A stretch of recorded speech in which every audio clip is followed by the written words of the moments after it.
Что касается конкретно вот этой встречи, которая была, я думаю, что нужно ей приписывать какое-то очень большое значение, потому что там речь идет о встрече с заместителем языка, и судя по релизу, который от меня опубликовал, там все-таки в основном речь шла о взаимодействии и сотрудничестве Армении с НАТО, которое имеет свою повестку.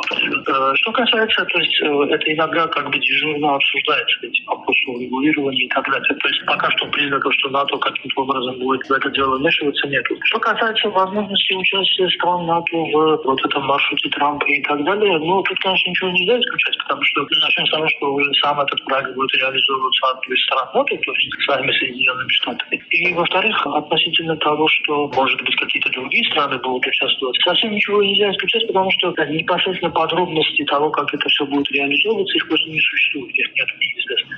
Но в то же время тут надо, мне кажется, учитывать такой момент, что армянская страна будет пытаться вот в этом процессе как-то учитывать и балансировать интересы России и Китая тоже. Этот фактор своего рода может сыграть.